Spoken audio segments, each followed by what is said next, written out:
কেমন আছেন আপনি? আলহামদুলিল্লাহ ভালো আছি। আচ্ছা, আমরা দেখছি যে চারদিকে ট্রাফিক জ্যাম। প্রত্যেকটা মার্কেটের সামনে ব্যবসায়ীরা বলছে যে তাদের বর্তমান পরিস্থিতি খুবই খারাপ এই ফুটপাতে হকারদের জন্য। এই অনুযায়ী আপনাদের কি মতামত?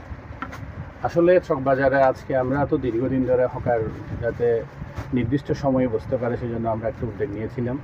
এখন আজকে 2-3 মাস ধরে দেখতেছি প্রচুর হকার চক বাজারে। হকারের জন্য আসলে রাস্তাঘাট যানজট হয়ে যাচ্ছে। সামনে রমজান মাস আসতেছে, ওইটা নিয়ে আমরা ডিসি ট্রাফিকের সাথে বসবো। তারপর এখানে আমাদের আশেপাশে যে মার্কেটগুলো আছে সমিতিদেরকে নিয়ে আমরা প্রতি বছর তো এখানে সিকিউরিটি দিই। ইনশাল্লাহ আশা করতেছি খুব দ্রুত ইনশাল্লাহ এগুলো আমরা সমাধানের জন্য কাজ করবো আর কি। আচ্ছা, এখন বর্তমানে পরিস্থিতি কি আপনাদের? রোজার মধ্যে কি রোজার জন্য কি মোটিভ করতেছেন?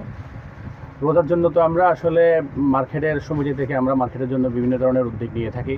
তারপর এখানে যেন যানজট যেন না হয়, পরিবেশ যেন সুন্দর থাকে, আইন শৃঙ্খলা যেন ঠিক থাকে, সেজন্য আমরা প্রশাসনের সহায়তায় আমাদের মার্কেটের জন্য পর্যাপ্ত সিকিউরিটি, তারপর আপনার যা যা প্রয়োজন রমজানের জন্য ইনশাআল্লাহ ব্যবসাবান্ধব পরিবেশের জন্য যা যা প্রয়োজন আমরা ইনশাআল্লাহ সেগুলো করে থাকি।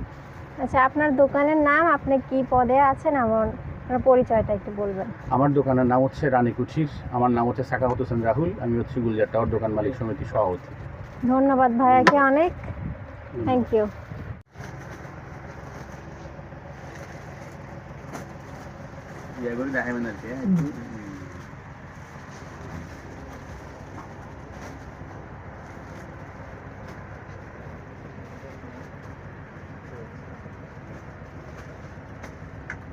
বাড়িতে আপনার নতুন দুধ দেবি তো প্লাস্টিক দিয়ে প্লাস্টিক দিয়ে দে।